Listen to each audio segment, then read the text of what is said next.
Next couple rudiments we're going to cover are the flam tap and the flam mill. That's in lesson 13 of the book.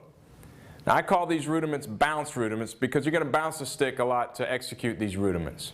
I'm going to demonstrate exercise number 2 in lesson 13, and this breaks down the flam tap one hand at a time. It goes like this.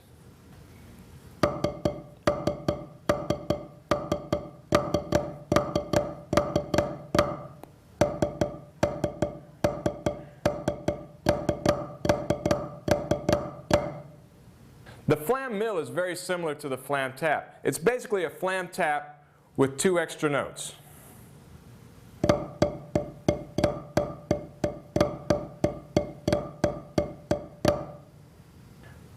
All right, and now I'm going to play the etude in lesson 13, which combines the flam tap and flam mill in various ways. This is at tempo 3.